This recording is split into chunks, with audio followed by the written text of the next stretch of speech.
ज्योतिष पीठ के शंकराचार्य स्वामी अभिमुक्तेश्वरानंद सरस्वती ने बद्रीनाथ धाम कपाट बंद होने के पश्चात देहरादून पहुंचकर प्रवचन किया। इस दौरान उन्होंने जम्मू कश्मीर से हटाई गई अनुच्छेद 370 के संबंध में भी अपनी बात रखी। उन्होंने कहा कि जब तक अनुच्छेद 370 थी तब तक रणवीर संहिता वहां लगती थी, जिसमें गोहत्या को निषेध माना गया था। इसके लिए कड़े प्रावधान किए गए थे। उन्होंने कहा कि यदि ये प्रावधान भारतीय न्याय संहिता में भी समाहित किए जाए तभी इसकी सार्थकता होगी। आइए सीधा ले चलते हैं अपने सहयोगी रिपोर्टर जसपाल राणा के पास देहरादून में और सुनते हैं क्या कुछ कह रहे हैं ज्योतिष पीठ के शंकराचार्य स्वामी अभिमुक्तेश्वरानंद सरस्वती। ये उत्तराखंड देवभूमि है और तपोभूमि है।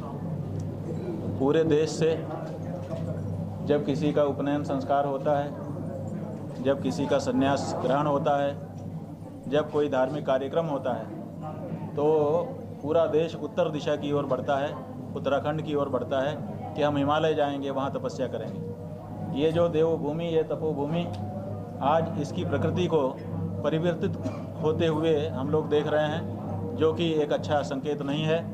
हम ये चाहते हैं कि इस बारे में यहाँ के लोगों को गंभीरता से विचार करना चाहिए कि जो प्रकृति है इस भूमि की, उस प्रकृति से छेड़छाड़ ना हो। प्रकृति का मतलब यहाँ हमारा पर्यावरण नहीं है। प्रकृति का मतलब इस भूमि के तपोभूमि और देवभूमि से होने से है। तो जो लोग तपोनिष्ठ हों, जो लोग देवनिष्ठ हों, ऐसे ही लोगों को यहाँ पर रहना चाहिए और बाकी लोगों के बारे में विचार करना चाहिए। देखिए, राजा रणवीर सिंह जी का जो कानून था, रणवीर दंड संहिता, विक्रम संवत 1889, देखिए उसमें विक्रम संवत पड़ा हुआ था।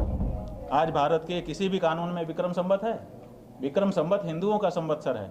वो अगर किसी कानून में पड़ा हुआ है, इसका मतलब कि वो हिंदू कानून है। आज तो भारत में अभी नया ये कहा गया कि भारतीय दंड संहिता जो है वो अंग्रेजों की है, इसीलिए हम इसको बदल रहे हैं। और जब बदला तो उसमें अंग्रेजी संवत, वो हिंदू संवत डाला, उसमें अंग्रेजी तारीख ही डाल दी गई 2023 ईस्वी। तो जब ईस्वी से आप बना रहे हैं तो वो भारत की भावना के अनुरूप कैसे होगा? दूसरी बात है, हमारा ये कहना है 370 धारा के संदर्भ में जो बयान हमने दिया है, हमारा ये कहना है कि 370 धारा जब तक लागू थी तब तक रणवीर दंड संहिता वहाँ पर लागू थी। और रणवीर दंड संहिता में गौहत्या का निषेध था, कड़ा प्रावधान था, दंड था।